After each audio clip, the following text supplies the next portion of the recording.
Welcome to Millennials Meet Liberty, your source for searing hot libertarian takes on the world's weekly headlines. Here's your host, Colt Thompson.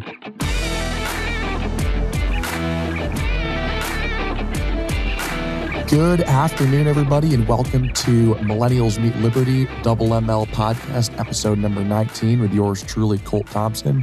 Happy to be here with you guys today, as always. Excited to discuss yet another vibrant topic through the libertarian lens.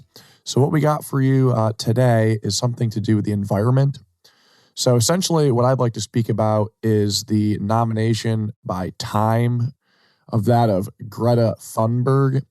I believe I'm saying her name correctly. Maybe I am, maybe I'm not, but how she was awarded the Time Magazine Person of the Year award for merely shouting and being an activist and looking angry at many cameras with the worldwide display. Just really talking about her moral outrage and everything to do with plastic in the ocean and climate change and every other man-made externality that's affecting the citizenry of the globe and our future as a human race.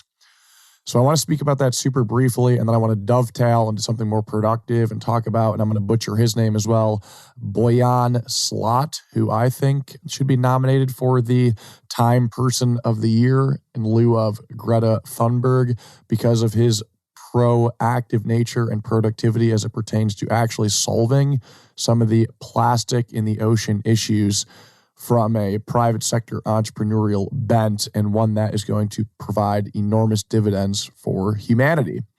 So quickly going into it, I don't want to give a lot of time to Greta and her act and Time and their act. I don't think that's very productive or positive, but I want to talk about it for a second. So the media loves to postulate and loves to take a child and use them as some sort of sacred political correctness cow or some sort of moral sacred cow, in a sense that they like to use children to talk about the future because children are our future. So what Time decided to do is, in lieu of all of the amazing things going on in the world, they decided to choose Greta Thunberg and specifically her activist nature and her speeches therein that really captivated the world and the major media publications across the globe. And I'm not saying Greta comes from a space or a place that's selfish or there to embolden herself. I think she genuinely cares about climate change and the effects that it's having on the planet and the ecosystem and the future for that of the human species.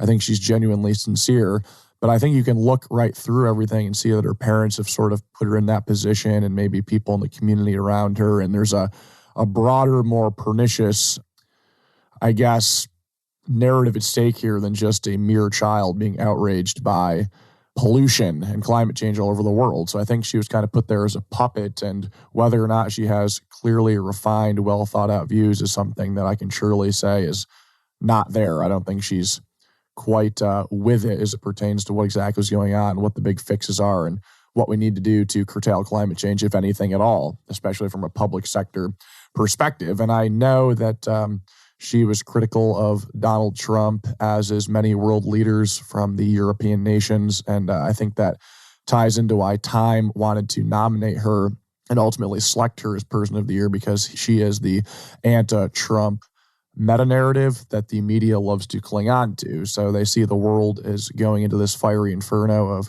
climate change and pollution, and Donald Trump does not want to do anything about that because he is evil in the eyes of the media and global politicians for the most part, especially in Europe. And by all God, here is this Greta Thunberg character who's just a mere child who's standing up for what is all decent and good about humanity. And here we are battling Donald Trump, and now she has the cover of Time magazine to prove that she is that righteous and holy and can figure out what is going on in the future as it pertains to cleaning up the oceans and curtailing climate change, which we all know, as I just alluded to, she really does not have many answers, but she has a lot of complaints. And I don't want to devote this podcast to talking shit about a kid because, like I said, her parents probably put her up to it in her communities at large. And once you gain some sort of, when you claim some, let's say, limelight and some popularity on a global scale, then you got to double down on that because it can make you rich and famous and you can go down in the record books and have a pretty easy life. So now that she's in that limelight, she's going to push this thing till the cows come home. And I don't think we've heard the last of her, and we'll probably hear a lot more in the years to come as this climate change battle heats up globally and nationally here on the home front about what to exactly do about it from a legislative perspective. So I want to dovetail and move over and talk about someone who I think has productively tackled the climate change, but moreover, the plastic in the ocean issue or situation. And that is Boyan Slat. Like I said, maybe I'm saying his name wrong. Maybe it's Boyan Slat. I think it's Boyan Slat. But he decided to form this business after snorkeling, I think was the story. As a mere 16-year-old, he saw that there was more plastic than there was fish and wildlife in the ocean as he was snorkeling around and enjoying himself. And he said, well, we need to do something about this. And I think I have a lot of good ideas. So as opposed to Greta, Boyan here, I think definitely deserves Time Person of the Year. If you're going to play this game of the Time Person of the Year should go to someone combating climate change and plastic in the ocean. So Boyan, really, his story is very, very fascinating because currently he's only 25 years old. Since the age of 16 till present day, he's basically been an entrepreneur working days and nights and really not taking any days off to achieve the goal of eliminating plastic in the ocean, because everyone in humanity realizes this is an issue. It's disgusting. It's hurting the wildlife ecosystem and killing many fish and all of these things, different types of sea creatures. And it's really just a black eye for humanity as in terms of externalities and really what industrialization puts forth in the ocean. And just, it's really not a good look. And I want to take a quick time out to mention that capitalism and industrialization, of course, I've mentioned this before, when you're going through becoming a third world country to that of a second and first and so on, yes, you go from shitting in the street to getting a sewer system. And right now, all we have is these Southeastern Asian countries and Central American countries as the ones who are truly polluting the ocean with all this plastic. It's not coming from the United States. So these people who are self-righteous in these urban or suburbia type communities who are so high and mighty that they want to ban plastic straws or ban plastic bags for single use in the United States. I mean, that's not accomplishing anything whatsoever at all. This is not helping the situation. It's just creating a mere inconvenience and rising prices in these commodities. It's not doing anything at all. So the idea that we're going to reduce, reuse, and recycle in the United States as a catch-all for curing the plastic allotment in the ocean ever growing, it's a funny fool's tale or a wives' tale. It's just a joke. So what Boyan has recognized is he's pinpointed what's really going on here. So like I said, he mentioned Central America and Southeast Asia as these places who are really just polluting the ocean in masses. So approximately 20 years ago, before Boyan striked up the idea to clean up the ocean, is when this mass of plastic buildups really started to accumulate in the Pacific Ocean. And when it accumulated, it basically caught this circular area where basically this is where all of the plastic in the ocean is kind of ending up in a weird way. Just most of the plastic waste and pollution in the ocean is found in this one Pacific area, this colossal mass. And this is what Boyan really wants to tackle. So he is an entrepreneur. He doesn't talk much of government. He talks about what he and his business can do through crowdfunding and voluntary contributions to clean up the ocean. So his goals are very, very lofty, and there's already some productivity that has been born out of these goals and his vision as an entrepreneur. Because mind you, the plastic in the ocean situation and plastic in the rivers situation is not going to be figured out by government. No government policy is going to cure this issue. We need to go through industrialization in these other countries to build up the maintenance and pollution infrastructure to take care of these things and to end it completely. But in the meantime, we can clean it up through private sector and markets. And this is what Boyan provides. So he made two really big goals, and the second goal came out a little bit later into his project because he really was trying to pinpoint what is going on here. So his first goal really is in 5 years to eliminate half of the plastic pollution in the ocean, which is an incredible thought. To even think that's even possible is a success in its own right. And then his second idea that people really don't give him much credence or lend him much credence for is the idea that Boyan has found out that of all the rivers scaling the face of the globe, about 1,000 rivers constitutes 80% of the plastics waste going into the oceans. So in addition to just cleaning up the ocean, his idea is in the next 5 years to cut off all of this plastic coming from these 1,000 rivers that constitutes 80% of the plastic pollution. So he invented these interceptors, as he calls them, to intercept plastic in these rivers, the mouth of these rivers, before they spew out all this plastic waste into the oceans. It's absolutely genius. So what he realizes is in these industrialized worlds, and these are sort of his words, not mine, as I'm paraphrasing, that individuals pollute with plastic waste by throwing their waste in the rivers because there's not a waste infrastructure in place, or throwing them in the street, and then the rain and the rivers sweep these things away into bigger rivers, into tributaries, so on and so forth. And then they hit these mouths ultimately in the ocean. And then they go to the ocean and they end up making their way into this giant Pacific mass one way or another. So he has the interceptors that are dealing with the plastic flow from the major rivers, which is excellent. And they by no means harm wildlife whatsoever, as the wildlife actually merely swims underneath the tips of these interceptors, which are just catching the floating accumulated plastic. So it's perfect for the environment, and it's also perfect for the chief action there, which is really scooping up all this plastic before it gets out in the ocean. And then what he also devised and built was, and this is with the help of his team, but of course he was really the brainchild and the entrepreneur here, putting his neck on the line and really rallying the globe for a good cause. And I hope that the Silicon Valley and people give him more money and contribute with their engineering expertise and really just try to help him out overall. But despite that, like I said, what he was doing is he's creating these really, they're kind of like, I don't know how I want to call it, maybe street sweepers, but on a larger scale. And these street sweepers are going out into the ocean and they're accumulating all this waste. And at first he was troubleshooting and they were going too fast and they weren't catching up with the plastic, or they were bypassing the plastic. And then they decided to let them float and let the plastic come to them. And that wasn't quite working. And then they slowed them down, or they were going slower than the ocean current. And then eventually was the troubleshoot to getting the plastic scooped up into these things. And just these past few months, while the project has been going on for years and years now, just these past few months, they've actually managed to come away with 2 giant carton fills of plastic that was brought in from the ocean. Now, that is a success in its own right. So on one hand, he's catching plastic coming out of rivers into the ocean. And on the other hand, he's catching the plastic that's already been put into the oceans. And he talks about other problems with these things, between the waves crashing on the plastic and the sunlight hitting the plastic in the ocean as it's being accumulated. It kind of breaks this down into micro pieces of plastic. And with these micro pieces of plastic, those are the things that are quite a bit harder for the machines to scoop up. So time is of the essence for him to get some of these bigger hunks of plastic as fast as he possibly can, which I believe of all the plastic, about 90%-ish of it is big enough to capture with his machines and technology. But going even further, as the entrepreneurial mind he is, he has all of these teams that break out. And these teams that break out within his organization, their idea is, with all this captured plastic, well, what are we going to do?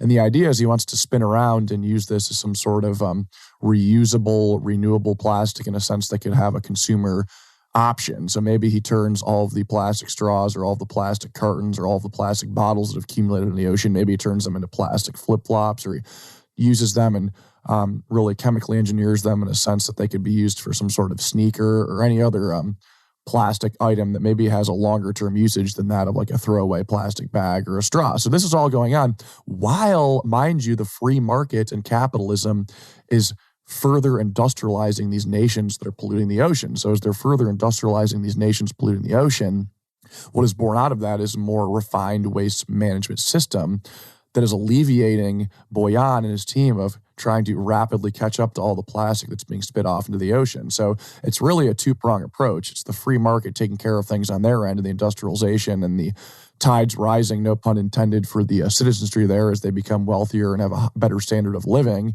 And then all of a sudden they can throw these plastic into actually recycled programs.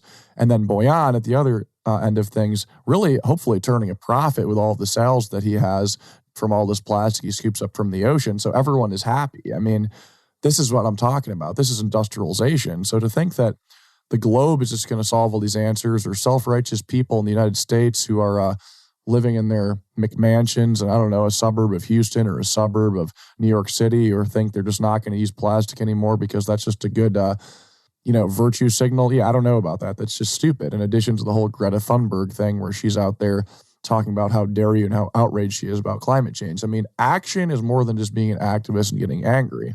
You can talk about these things till you're blue in the face, but what we need is productivity. I mean, the world and mankind is hinged on productivity. That's why capitalism is so key. A more productive society a more better outcome for the human experience. And again, what I mean by that is in any sector where there is massive demand and supply that needs to be born out of that demand, and I want to make this clear that supply creates demand, but when the supply hits the world, this is how the world becomes a better place. So there's unfound demand. And Boyan found demand in what was previously unfound demand. He is being an innovator, cleaning the ocean up through private charity, and then turning around and probably profiting off this stuff and making people, the self-righteous people, happy. Probably the people not using the plastic straws or the people not using the plastic bags in some of these suburban American areas that really are only contributing on a grand scale 1% of the ocean plastic waste, although they can feel good about buying this stuff, and it turns around and it goes to Boyan's cause. So capitalism is the cure for all of this, much like it is for any other issues that pertains to renewable energy or externalities with air pollution or anything like that. I mean, where we will find a way to curtail some of these daunting tasks that the globe faces as it pertains to the human experience and our environment that we are so-called destroying, it all lies in the midst of the free market. This is where these things are getting done. It's not getting done through government. Government is not strong-arming anyone and figuring something out. This is the issue with government. I mean, they want to take over certain sectors of the economy and they ultimately fuck it up. I've talked about this before. That's just the nature of government. But the real issue with government is, and how it's chiefly different from private sector voluntarism or private charity or business enterprises, that business enterprises, private charity, they have a direct mission. They have an end game. Their goals are very, very simple, and they're oftentimes turned to the dollar. They want to make as much money as they possibly can by carrying out a certain specific task. Make the best shoes, produce the best car, provide the best luxury resort experience around. Really just create that niche market. There's really two options, right? It's low prices or product differentiation. Those are the two things the capitalists always wrestle with. And with the government, it's nothing. They just have some pie in the sky idea, and everyone in Congress has a little bit different of an idea, and they can't even really agree on what they want to eat for lunch, let alone how they're going to save the planet. So that's the issue. If there's no real one main goal, then nothing will ever get done. That's why nothing ever gets done at the United States federal government level. So the world and Time Magazine is projecting someone who just has an opinion how she's outraged about something. Well, there is no goal there to fix anything. There is no idea behind that. There's just a lot of puffery about how pissed off she is. And now her parents are probably happy that she's famous and they're garnering all these accolades and probably accumulating some sort of wealth down the road from all of this. These are how these things turns out. It's kind of ironic that the Bernie Sanders and the Elizabeth Warrens of the world, who really haven't worked a real day in their life, all of a sudden are multimillionaires. And those are the people they condemn and hate. They condemn and hate the people who did that voluntarily through their own sweat, blood, and tears. But then they turn around, they sell books on socialism and try to sell the public on things that are really detrimental to humans' lives, and then they become rich. The whole thing is just hypocrisy at its best. So that's what I see with Boyan here versus that of Greta. Boyan is taking massive action. He's having many sleepless nights. I'm assuming he's having some fun on the inside because ultimately he is garnering a lot of positive attention, and he is really chiefly figuring out what we can do as a society and a globe to mitigate plastic pollution, ultimately curtail it, maybe eradicate it altogether, which is probably his pie in the sky idea, but that might take him a lifetime for all we know. And then I would like to also mention another woman, and I'm going to find her name right here. I'm going to pull it up because I was just reading about her, and I think it's really important to really go in and investigate other people like Boyan and how they really go out there and they make a name for themselves and do things that are positive. And I apologize, I'm rambling as I'm looking at my phone. So this other woman is Morgan Vague, I believe her name is. And Morgan is from the United States. And I read up on her a little bit. I watched a quick TED Talk on her. And she also is the antithesis to Greta Thunberg and the mainstream media's narrative and the European leaders' narrative and all of these people out there. And what I mean by that is she's more of the bent of Boyan, whether she knows it or not. She's an entrepreneur. She's a researcher. And what she did is what is really amazing, and that's why I want to highlight her and we need to pay attention to the Boyans and the Morgans of the world, is that while Boyan is here trying to get the plastic out of the ocean, rid the waterways of plastic, she has this idea where she basically in her own mind came up with this idea that she wanted to harness the power of bacteria to eradicate plastic completely. So much like how bacteria can eat flesh or bacteria can eat bugs or bacteria can eat anything really under the sun, she found out that bacteria, some types, really adapted and are able to eat PET plastic, which is the most used plastic on the face of the earth. She figured all of this out. She discovered it. It was quite the interesting story while she was, I believe, an undergrad at Reed College, and she was up in Oregon when she gave this TED Talk. But again, her and Boyan should be saluted. So her idea is this. It's really not completely fleshed out, but the idea is, and whether or not Boyan provides her the plastic, who knows? Maybe they've linked up and he's talked about these things. But her idea is, once we get the plastic accumulated and we want to take care of it, we can create this industrialized backbone of society where we have all these bacteria in these places, and then these bacteria in these places are basically really plastic-eating factories, so to speak, or plastic-eating, I don't know, landfills or something where you can dispose of plastic. So she found out that these bacteria can indeed eat plastic. The next big thing she says is how we can quickly ramp this up where it can eat the plastic quicker and become more efficient to do what we need it to do, because millions of plastic bottles and millions of plastic bags are being used and millions of styrofoam and all of these things. So she says we need to quickly catch up to all of this. It's something that we can't do overnight, and we need to figure out how these bacteria can do these things quicker. And she discovered that UV rays and sunlight, when put against these plastic devices or plastic waste, that kind of quickens the amount of time that bacteria need to really eat away and destroy this plastic. So that was an issue, right, with plastic. And I'm not a scientist, but it's not really perishable. It's one of these things that floats around in perpetuity, and maybe it gets broken down, which becomes more harmful. So her whole thing is we're going to have this bacteria and we're going to channel it and we're going to eat all of this stuff and just freaking completely whack it out of existence. And that's wonderful. That's what she's directly working on. Why is the Time magazine's not talking about Boyan and not talking about her? I mean, this is absolutely incredible. Morgan Vague, Boyan Slot, they are young people, sub-age 25, getting after it, digging their heels in and saying, this isn't right. I'm mortified by this. It's an unfortunate externality of capitalism. However, capitalism's got us very, very far. We're able to do this research and really figure this out. So they're the people who are wise. They're the youngsters who are wise beyond their years, who are taking massive action and who are following their heart, their dream, and their passion, much like anyone else does in the private sector. No one is following their heart, dreams, and passion in government by promising people free things. All they're doing is extorting the rest of the public to take care of people, in air quotes, take care of people, and really just encumber people with burdens of taxation, regulation, poverty, finite amounts of employment versus what they would have had in a pure free market. So I really love the people like Morgan and Boyan. I cannot emphasize this enough. I mean, if I had it my way and I had an unlimited amount of money, I'd be piling tons of money into their projects. I don't care about people who bitch about problems. I care about people who take action to address these problems and figure them out. There's always going to be problems. I mean, the ozone had massive holes in it. The holes are all but closed up now. I mean, these things can be reconciled with and taken care of. Much like greenhouse gases, much like anything. I mean, about the time we figure out how to store other types of energy like nuclear energy or Ethereum or any of these types of things, I mean, there's so many different types of nuclear energy out there and just all of these things that we just need to learn how to store into a battery. Once we figure out how to do these things, a lot of these issues of fossil fuels will go away. A lot of these issues people are so hell-bent on worrying about are going to disappear at the hands of the free market. Mark my words.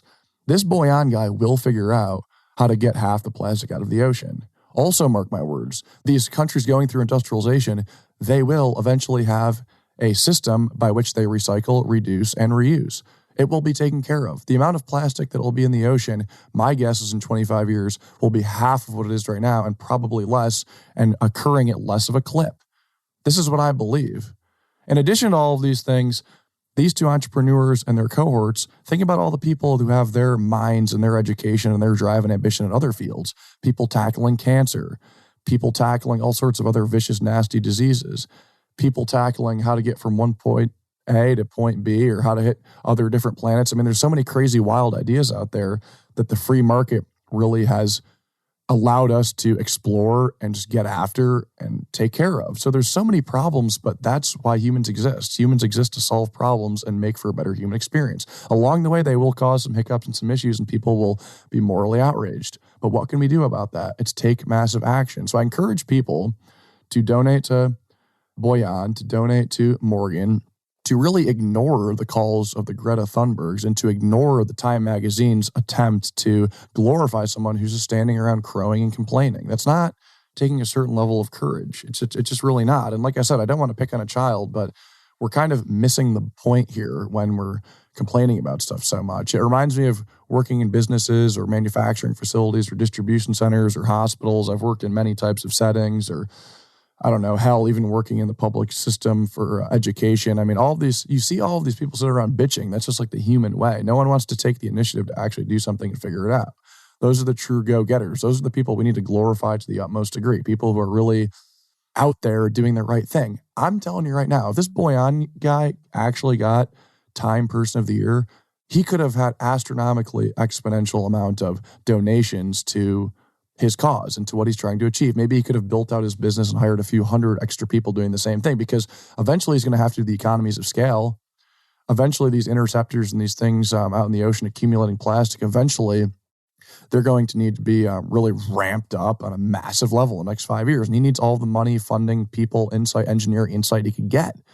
And Time recognizing him instead of Greta, the angry child, waving her finger, angry at Donald Trump, the Cheeto man. It would be much, much better if Boyan got all this attention, because I really think he could have a lot more money, and with more money, more capital investment to clean up the ocean even quicker. Maybe his 5-year timeline is reduced to 4 or 3. I have no idea.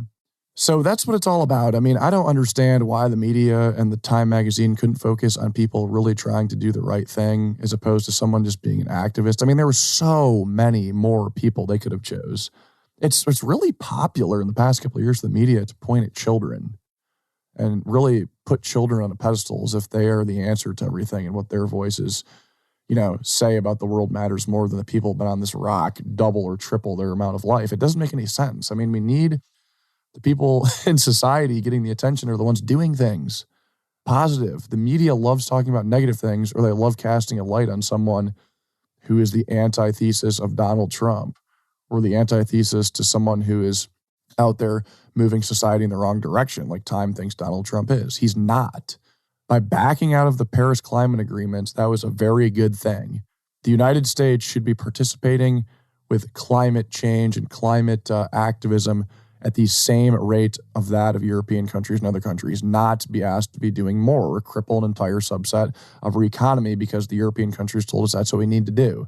There are many studies out there saying that if we just reduced our carbon emission by 2%, every country on the face of the globe, that ain't doing anything as it pertains to changing the trajectory of the temperature of our planet. We need different action. The different action is going to be found and discovered through entrepreneurship in the private sector. So I'm very, very, very optimistic about the world and about society. Whereas the media wants you to think that the Cheeto man is so angry and the sky is falling, and what are we going to do? And we should be careful about having too many children. They come up with all these fucking weird, stupid ideas that we need to watch out for as a citizenry. Well, I'm here to tell you, life has never been better. While there's issues with some gun violence and some mental health and pollution and negative externalities, all of these things that people drum up as major issues, well, let me tell you what, gun violence is diminishing in the United States, despite what the media tells you. Pollution is going to be curtailed if it already hasn't been, and the ocean will be cleaned up in the next 20 or 30 years. All these really great, amazing things are going to happen. And I'm no fortune teller. I just know this will happen. This is how the private sector operates. So we need more unfettered capitalism. We need government to get out of the way. We need government to stop wasting trillions of dollars overseas. The federal government is the single biggest polluter on the face of the earth. Talk about hypocrisy. People at the EPA, people in the federal government talking about minimizing the risk of climate change and minimizing our pollution. I mean, they are literally polluting the face of the earth more than any other entity on earth with all their warfare and explosions and everything they're doing. They're gas guzzling. I mean, it's a shit show what the military does to the environment, and for no good purpose at all. So like I said, I've gone on a tangent, but I'm doing these things because I want to keep this relatively at a half hour. I want you guys to be in this routine of every Monday through Friday, or every Monday and Friday, that is. You can stay to your routine where Colt's speaking to you about what's going on through a libertarian view. And I think it's important to lend credence to the doers out there and the people who are getting things done and who are making my life a lot more positive, because I can feel good every single day about the direction the private sector is going and how they are not evil, how they're out to achieve a better human experience for all, and that we should really be captivated by this because it's important, it's great work. And again, shout out to Boyan, shout out to Morgan, and everybody, if you could, throw them a few bucks and share their videos all over social media and make sure everyone knows what's going on here, because you can look back and say, I told you so in 25 years and say, look, All these people worrying about plastic in the ocean and banning things here in the United States, they were wrong. The private sector figured it out. And I want to get ahead of these things because the private sector's figured a lot of things out. That's made our life a lot better, and I love it. So I'm all about capitalism. I literally love capitalism. You don't hear many people say that. I absolutely love it. And people like Boyan and Morgan should be cherished and celebrated. And those are my 2 Time Person of the Year candidates. That's all I got. See you next episode. Thank you.